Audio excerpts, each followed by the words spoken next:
हाँ, तो कैसे हैं प्यारे बच्चे आप लोग। आशा करते हैं मस्त होंगे और स्वस्थ होंगे। मन लगा के पढ़ाई कर दें।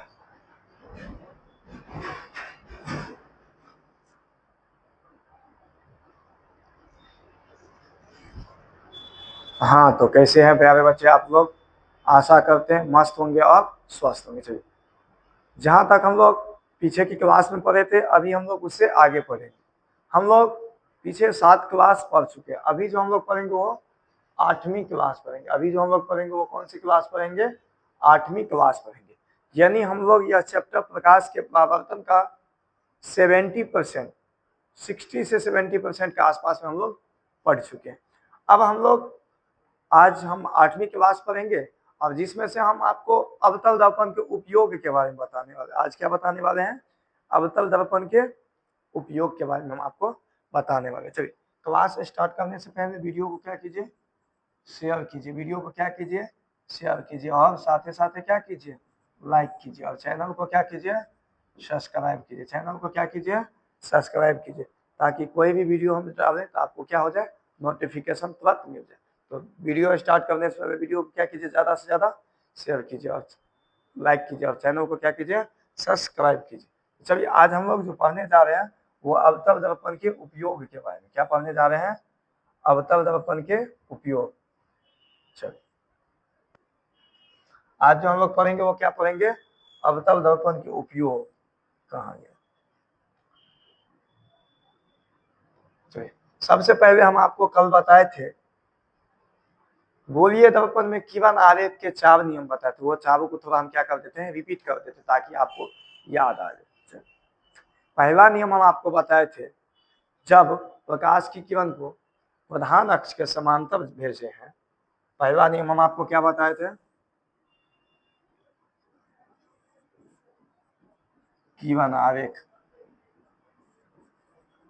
का नियम पहला नियम हम आपको बताए थे, ये अवतल दर्पण। ये कौन से दर्पण है? अवतल दर्पण। अब ये क्या है? प्रधान अक्ष। अब ये क्या है? ध्रुव। अब देखिए, जब प्रकाश की किरण को प्रधान अक्ष के समांतर भेजते तो परावर्तन के बाद वो कहाँ से गुजरता है? फोकस से गुजरता है। कहाँ से गुजरता है? फोकस से। ये पहला हो गया। दूसरा नियम देखिए क्या कहता है। अब ये भी हम कौन सा दर्पण भी? अवतल दर्पण भी। अब देखिए, ये कौन सा दर्पण है? अवतल दर्पण है। अब देखिए, ये इसका क्या है? ध्रुव है। अब देखिए, ये मान लेते हैं ये क्या है? इसका फोकस। अब वहां पे देखिए, जब हम प्रधान अक्ष के समांतर प्रकाश की किरण को भेजे तो परावर्तन के बाद ये कहाँ से गुजर गया? फोकस से गुजर गया। अब हम प्रकाश की किरण को फोकस से ही भेजेंगे। अब हम प्रकाश की किरण को कहाँ से भेज दिए? फोकस से ही भेज दिए। कहाँ हो गया? प्रधान अक्ष के समांतर हो गया। देखिए, ये क्या हो गया? जब हम प्रकाश की किरण को कहाँ से भेजे? फोकस से भेजे तो परावर्तन के बाद क्या हो गया? प्रधान अक्ष के समांतर हो गया। अब चलिए, अब हम तीसरा देखते। अब तीसरा नियम देखते। अभी दूसरा हुआ, अब हम तीसरा नियम देखते। चलिए, ये तीसरा नियम क्या कहता है वो देखिए। तीसरा नियम कहता है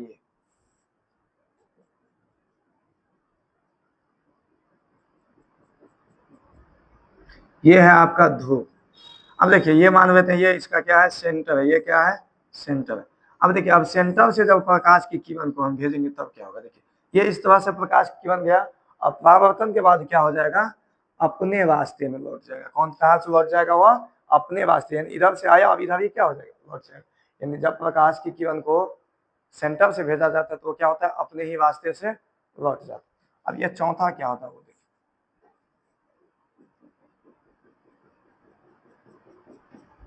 अब ये इस तरह से प्रकाश की किरण है, समझे?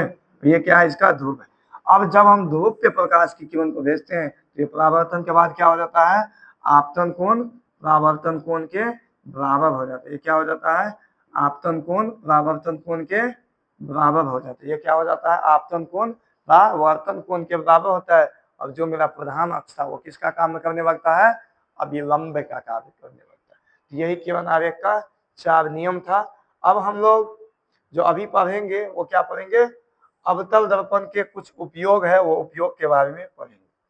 अब आपसे एग्जाम में पूछेगा, एग्जाम 2013 में भी पूछा था, अवतल दर्पण के उपयोग को लिखिए। यदि 2 नंबर में पूछेगा तो 3-4 को लिख देंगे, 2-3 को लिख देंगे, काफी है। यदि आपको कह दिया अवतल दर्पण के किन्हीं 4 उपयोग लिखे तो आपको 4 को लिख के देना होगा। यदि कह दिया अवतल दर्पण के किन्हीं 2 उपयोग लिखे तो आप लिख देंगे, हम आपको 5-6 बता रहे। पहला, हजामती दर्पण के रूप में किसका उपयोग होता है? अवतल दर्पण। रोगी के नाक, कान और गला देखने में अवतल दर्पण का उपयोग होता है। सोलर कुकर में अवतल का उपयोग होता है। सर्च लाइट में अवतल का उपयोग होता है। टॉर्च में अवतल का उपयोग होता है और टेबल लैंप में अवतल का उपयोग होता है। और सातवां देखिए, गाड़ी के हेडलाइट में, किसमें? गाड़ियों के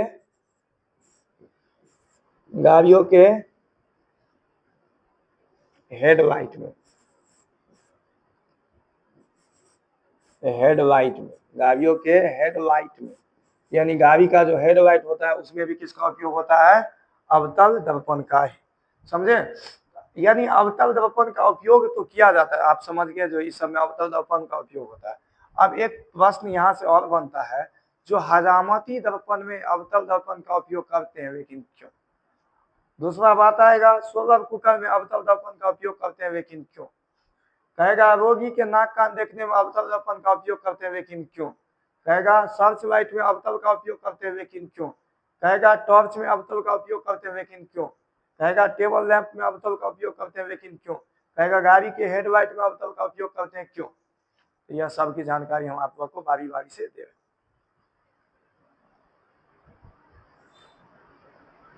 सबसे पहले हम हजामती दर्पण में अवतल का उपयोग क्यों करते हैं?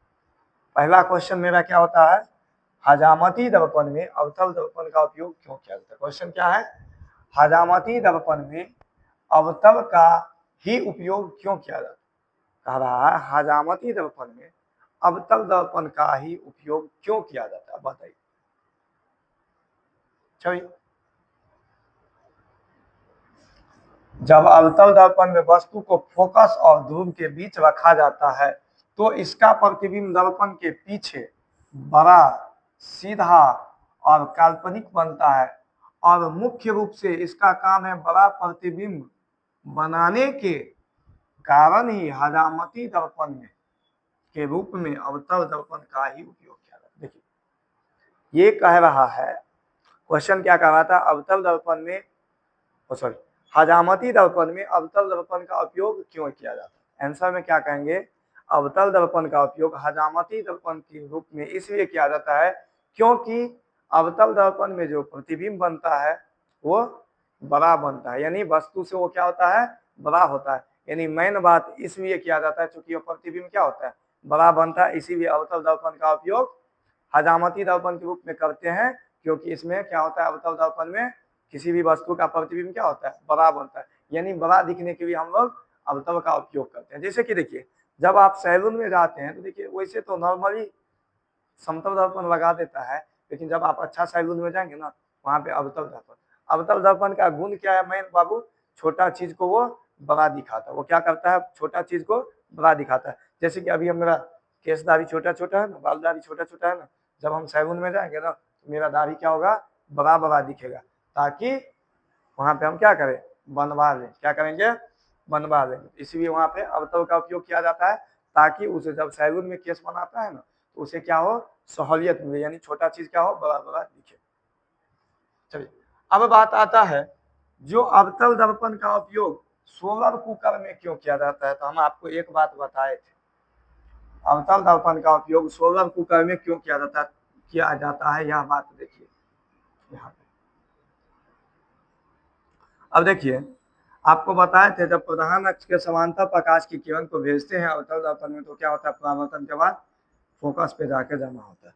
यानी प्रधान अक्ष के समांतर प्रकाश की किरण को हम लोग भेजते तो कहाँ पे जाके जमा होता है? फोकस पे जाके जमा होता है। अब बताइए, जब प्रकाश की किरण सब एक ही जगह जाके जमा होगा, जब प्रकाश की किरण सब एक ही जगह जाके जमा होगा, इस जगह पे जमा होगा, यानी यहाँ पे तापमान क्या होगा? ज्यादा होगा, यानी सब प्रकाश की किरण यहीं पे आके जमा होगा। यहाँ पे क्या होगा? यहाँ पे क्या हो जाएगा? तापमान ज्यादा होगा। तापमान क्या हो जाएगा? यहाँ पे तापमान क्या हो जाएगा? तापमान अधिक हो जाएगा ना। इस जगह पे तापमान क्या हो जाएगा? अधिक होगा। तापमान क्या होगा? वहां पे अधिक होगा, यानी वहां पे तापमान क्या होगा? यहाँ पे अधिक होगा, यानी ये क्या हो? फोकस है ना, तो फोकस पे तापमान क्या होगा?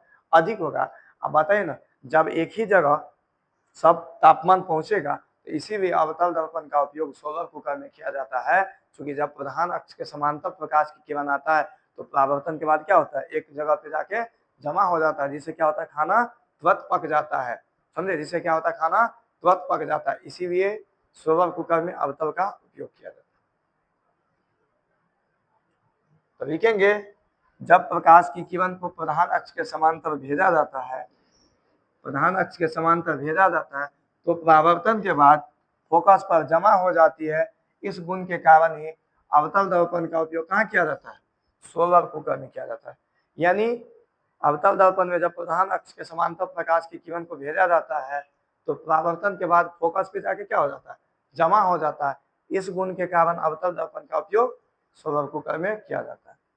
अब आता है, गाड़ी के हेडलाइट में अवतल दर्पण का उपयोग क्यों किया जाता है? क्या कहते हैं हम लोग, गाड़ी के हेडलाइट में अवतल दर्पण का उपयोग क्यों किया जाता है? देखिए, अब देखिए, जैसे कि हम बताए हैं आपको, अवतल दर्पण ये है, ये कौन सा दर्पण है, अवतल दर्पण।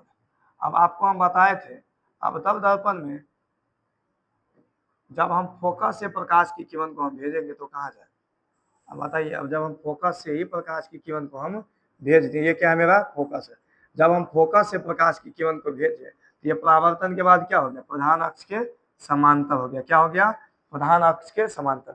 यानी अवतल दर्पण में जब हम फोकस से प्रकाश की किरण को भेजेंगे तो क्या हो जाता है, प्रधान अक्ष के समांतर। यानी गाड़ी में जो लाइट लगा रहता है वो हमें प्रकाश कैसा चाहिए, सीधा चाहिए, तब ना हमें दूर तक दिखाई देगा। यानी गाड़ी के हेडलाइट में अवतल दर्पण का उपयोग इसलिए किया जाता है क्योंकि अवतल दर्पण में जब फोकस से प्रकाश की किरण को भेजा जाता है तो क्या होता है, प्रकाश की किरण को क्या करता है, सीधे भेज देता है, वो क्या करता है, प्रधान अक्ष के समांतर भेज देता है, समझे, तब वो क्या करता है, प्रधान अक्ष के समांतर भेज देता है। इसी गुण के कारण गाड़ी के हेडलाइट में हम लोग अवतल दर्पण का उपयोग करते हैं। हेडलाइट में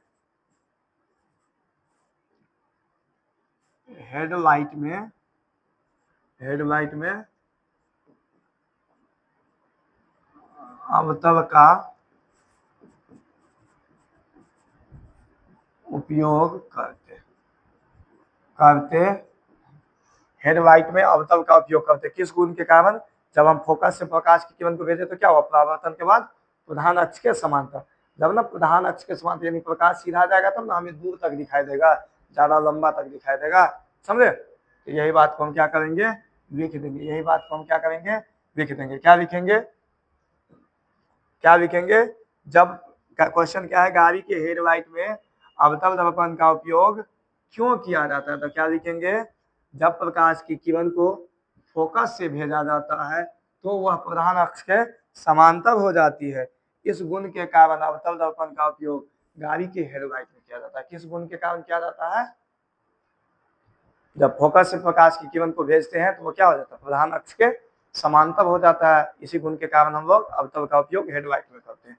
आप देखे होंगे कोई भी गाड़ी का हेडलाइट या मोटरसाइकिल हो या चार चक्का हो तो उसमें जो लाइट लगा रहता है उसके पीछे में व्हाइट कलर का आप लोग देखे होंगे, वो क्यों लगाया जाता है, क्योंकि लाइट क्या हो, रिफ्लेक्ट हो, समझे, ताकि लाइट क्या हो, रिफ्लेक्ट हो। चलिए अब हम आगे देखते हैं।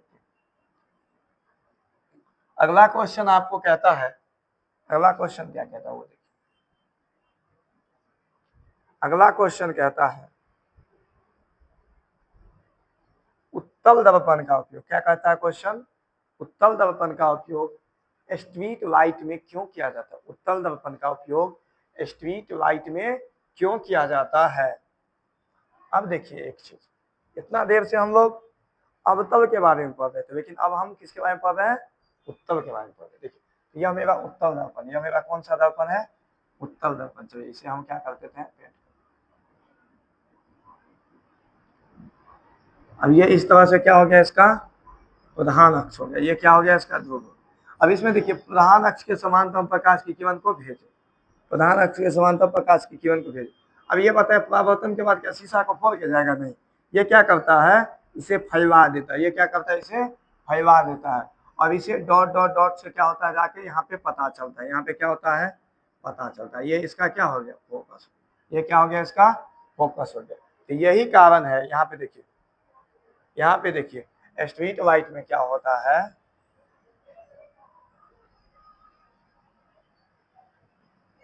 स्ट्रीट लाइट में क्या होता है, देखिए यह स्ट्रीट लाइट हम बना रहे हैं। अब देखिए गांव घर में लगल रहता है, वो सरकारी रहता है, वो किसी का अपना नहीं रहता है। ये इस तरह से लाइट रहता है लगल, समझे, ये लाइट इस तरह से क्या होता है, लगल रहता है, समझे, यह लाइट इस तरह से लगल है। और इसके ऊपर में एक सौर ऊर्जा का प्लेट लगल रहता है, इस तरह का ये लगल रहता है।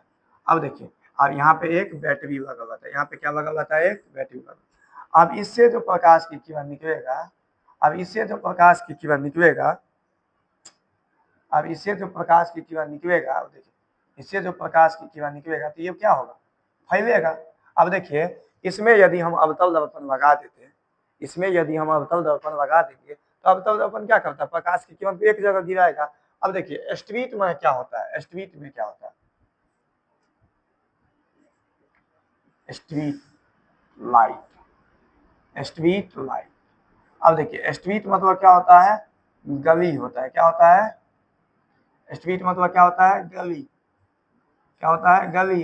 अब लाइट मतलब तो समझ में करते हैं, लाइट होता है, स्ट्रीट मतलब क्या होता है, गली, यानी गली मोहल्ला में जो लाइट लगल रहता है उसी को क्या कहते हैं हम लोग, स्ट्रीट लाइट।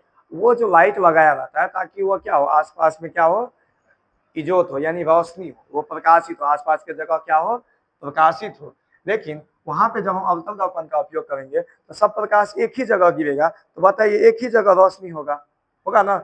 इसीलिए हम लोग अवतल दर्पण का उपयोग न करके उत्तल का उपयोग करते हैं। और आपको पता है जब प्रधान अक्ष के समांतर उत्तल दर्पण में प्रकाश की किरण आता है तो क्या होता है, परावर्तन के बाद फैलती हुई प्रतीत होती है, क्या होती है, फैलती हुई।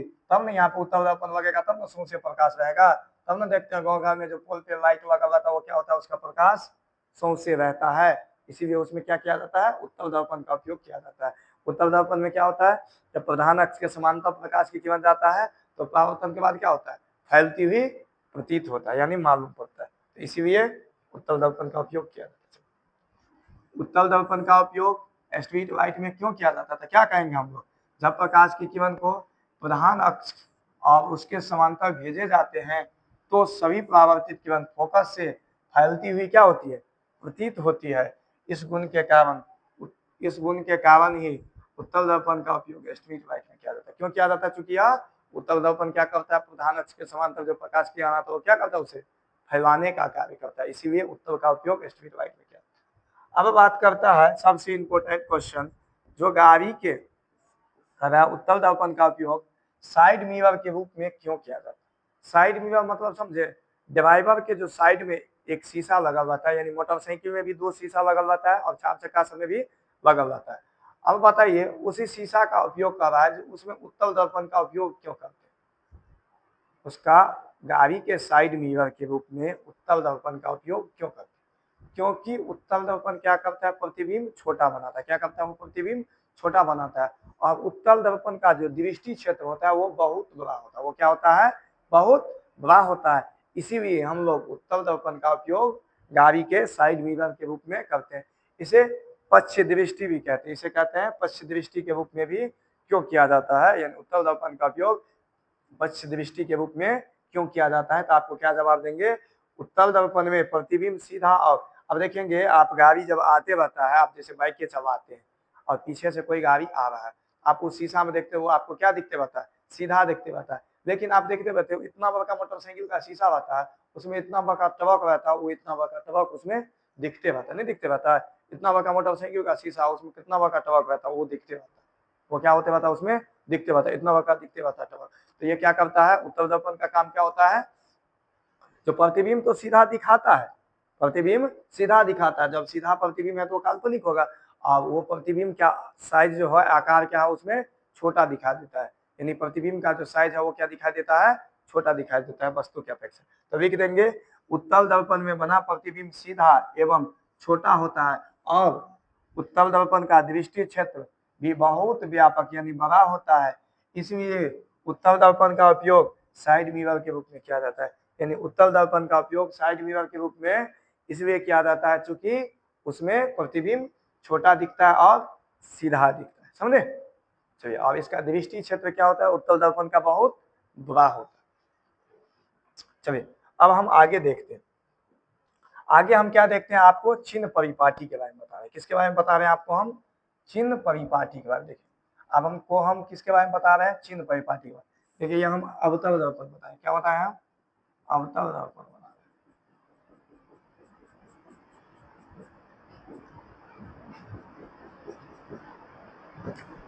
मानवे ये मेरा क्या है? सेंटर, और ये क्या है? ध्रुव। अब देखिए दर्पण अवतल हो या उत्तल हो कोई बात नहीं। देखिए प्रतिबिंब कभी आगे बनता है तो कभी पीछे बनता है, कभी सीधा बनता है तो कभी उल्टा बनता है, कभी ऊपर बनता है तो कभी नीचा बनता है।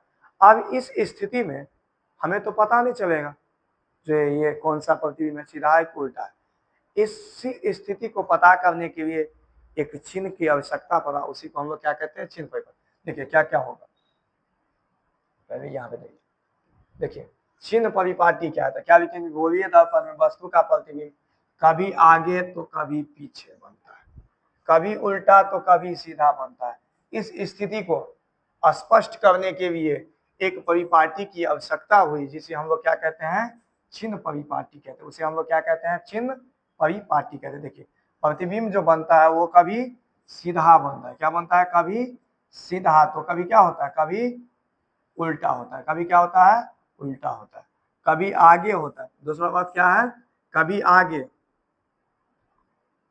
कभी आगे बनता है प्रतिबिंब, क्या होता है? कभी आगे बनता है तो कभी पीछे बनता है, क्या होता है? कभी पीछे बनता है, कभी ऊपर बनता है तो कभी नीचे, कभी ऊपर तो कभी क्या होता है? कभी ऊपर प्रतिबिंब बनता है तो कभी क्या होता है? नीचे प्रतिबिंब बनता है। तो हमें इसी चीज को पता करने के लिए एक चिन्ह परिपाटी की आवश्यकता हुई, एक चिन्ह की आवश्यकता हुई, उसी को हम लोग क्या कहते हैं? चिन्ह परिपाटी कहते हैं। अब इसमें आप लोग याद कैसे रखेंगे वो देखिए, इसमें आप लोग याद कैसे रखेंगे चिन्ह परिपाटी को वो देखिए, और इसे रहने दीजिए, हम दूसरा फिगर बना दीजिए। अब इसे आप लोग याद कैसे रखेंगे वो देखिए।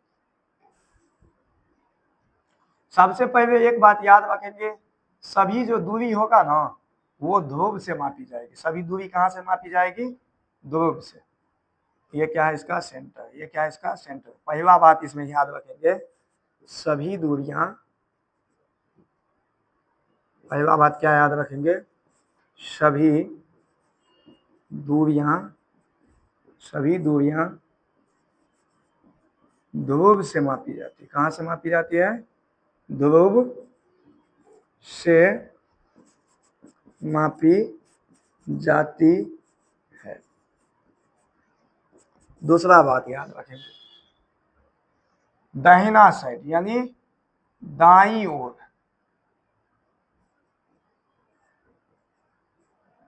दाईं ओर जो साइन होगा हमेशा कैसा होगा? धनात्मक साइन होगा। कैसा साइन होगा? धनात्मक। और बाईं ओर, और बाईं ओर जो साइन होगा हमेशा कैसा होगा? ऋणात्मक होगा। कैसा होगा? ऋणात्मक होगा। अब देखिए,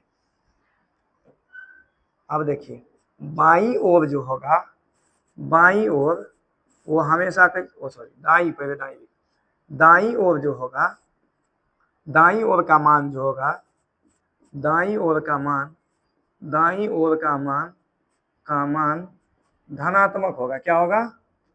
दाईं ओर का मान क्या होगा? धनात्मक होगा। कैसा मान होगा? धनात्मक होगा। दाईं ओर का मान कैसा होगा? धनात्मक होगा।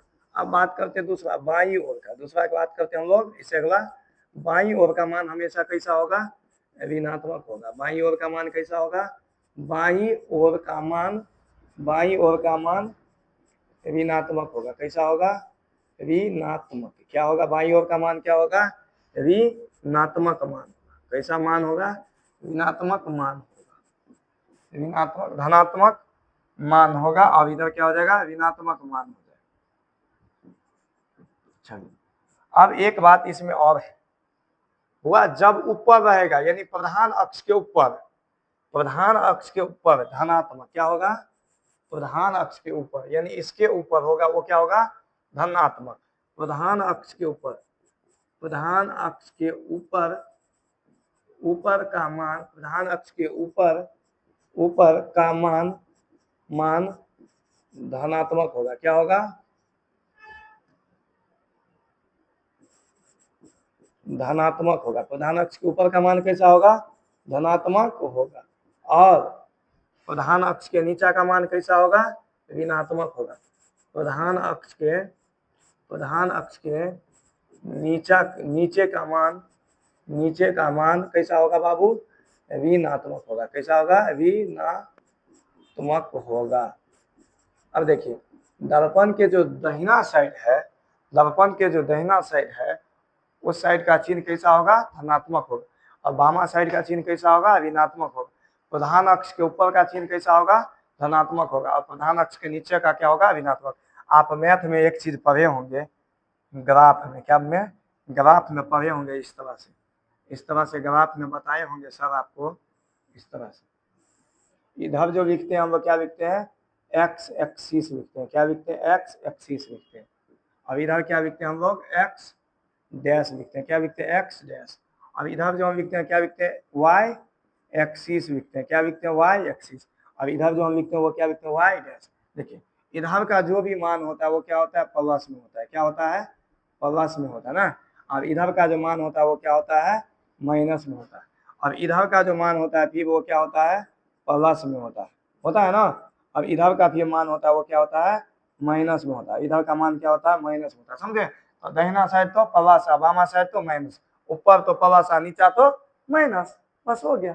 इसी चीज को क्या करेंगे आप? ख्याल में रखेंगे। इसी चीज को आप क्या करेंगे? ख्याल में रखेंगे। चलो, समझ में आया? आपको समझ में आया? क्या बताएं हम आपको?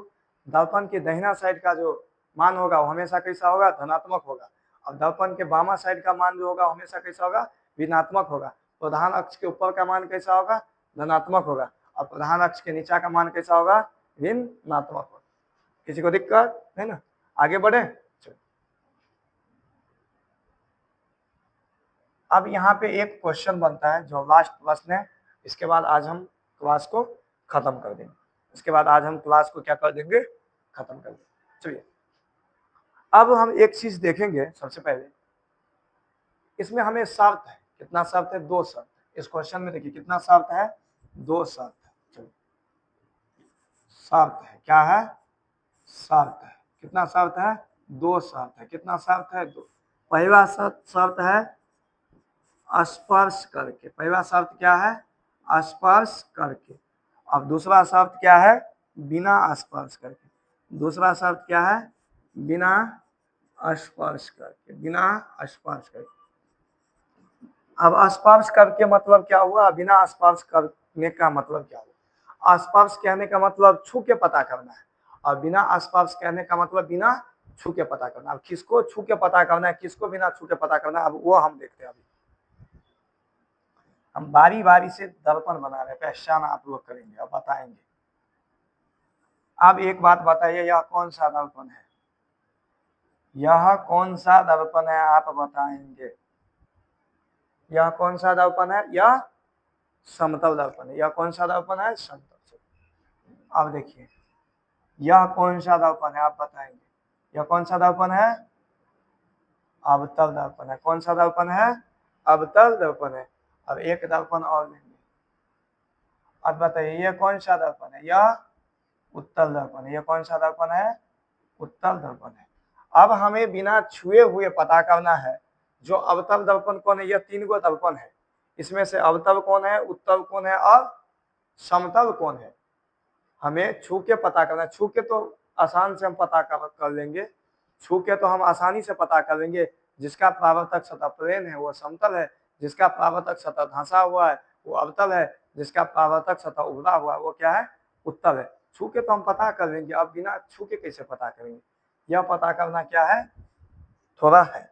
अब हम लोग उसे समझेंगे, बहुत आसानी से समझेंगे, आपको हार्ड नहीं लगेगा। चलिए, अब हार्ड नहीं लगेगा वो कैसे? देखिए, अब हम क्या करेंगे, आपको क्वेश्चन देगा एग्जाम में, अवतल दर्पण, उत्तल दर्पण और समतल दर्पण, तीनों दर्पण को दे देगा आपको और कहेगा बिना स्पर्श किए हुए हमें बताइए इसमें से कौन सा दर्पण अवतल है, कौन उत्तल है और कौन समतल है। अब एक बार कहेगा छू के बताइए और एक बार कहेगा बिना छू। तो छू के तो भाई सिंपल है, बता देंगे। जिसका परावर्तक सतह प्लेन है तो समतल है, जिसका धंसा है तो अवतल है, उठा है तो उत्तल है। अब हम क्या करेंगे, तीनों शीशा के सामने, तीनों शीशा 3 गो टेबल पे रखा हुआ।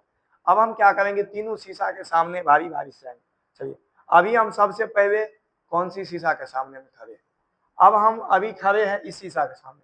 अब हम देखेंगे जो मेरा जो प्रतिबिंब बन रहा है दर्पण में, वो हमारे जैसा सेम प्रतिबिंब बन रहा है, हमसे न छोटा न बड़ा, तो वह कौन सा दर्पण है, समतल दर्पण है। वो कौन सा दर्पण है, समतल दर्पण है। अब हम दूसरे शीशा के पास आएंगे, अब हम देखेंगे मेरा प्रतिबिंब कैसा बन रहा है, बड़ा एवं छोटा, यानी हमारा प्रतिबिंब बड़ा बन रहा है तो कौन सा दर्पण है, अवतल दर्पण है। अब हम इस शीशा के पास आएंगे, अब हम इस शीशा के पास आएंगे, अब जब हम देखेंगे जो मेरा प्रतिबिंब छोटा बन रहा है, तब हम क्या समझेंगे, यह उत्तल दर्पण है, यानी जिस दर्पण के सामने मेरा प्रतिबिंब बराबर बन रहा है वह समतल दर्पण है, और जिस दर्पण के सामने मेरा प्रतिबिंब बड़ा बन रहा है वो अवतल दर्पण है, और जिस दर्पण के सामने हमारा प्रतिबिंब छोटा बन रहा है वो उत्तल दर्पण है। अब समझ गए, बिना स्पर्श किए हुए कैसे आप पहचान करेंगे अवतल उत्तल समतल का। देखिए अब यहाँ से एक क्वेश्चन बनता है, यहाँ से क्या बनता है, एक क्वेश्चन बनता है। क्वेश्चन क्या बनता है, देखिए कहता है अवतल उत्तल एवं समतल दर्पण की पहचान करें एवं बिना स्पर्श किए हुए करें। कहता है, क्या कहता है, कहता है अवतल दर्पण उत्तल दर्पण एवं समतल दर्पण की पहचान करके, पहचान स्पर्श करके एवं बिना स्पर्श किए हुए हमें आप बताइए। तो हम कैसे बताएंगे आप बाबू, एक बार हम स्पर्श करके बताएंगे। तो स्पर्श करके बताना बहुत आसान है। क्या कहेंगे, हम लोग छू के देखेंगे, जिसका परावर्तक सतह कैसा हो, समतल हो, उसे हम लोग क्या कहेंगे, जिसका जिसका परावर्तक सतह धंसा वो दर्पण कौन सा, अवतल। अब जिसका परावर्तक सतह उभरा है उसे उत्तल, और जिसका परावर्तक सतह समतल है उसे क्या कहेंगे, समतल कहेंगे।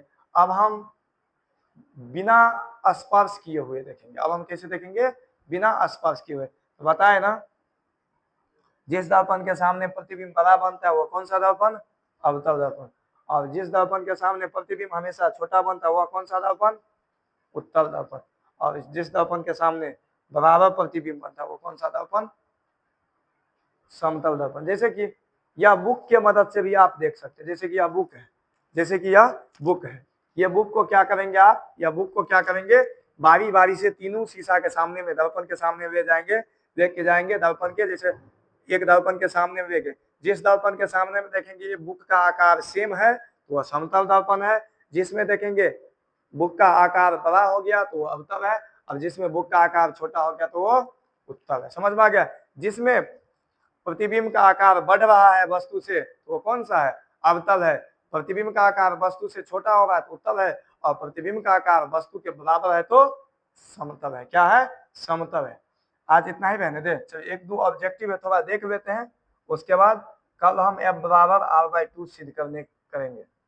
कल हम f बराबर r/2 आपको सिद्ध करेंगे। देखिए कुछ ऑब्जेक्टिव है जो हम अभी आपको बताने वाले हैं।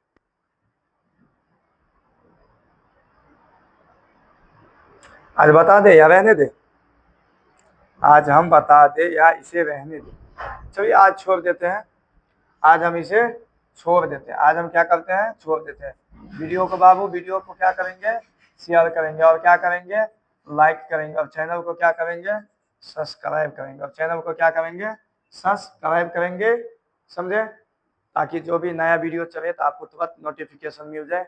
आज के लिए इतना ही, जय हिंद। आपको जितना पढ़ाया गया उसे रिवाइज कीजिएगा, पुनः हम कल मिलते हैं नए अंदाज में, ठीक है।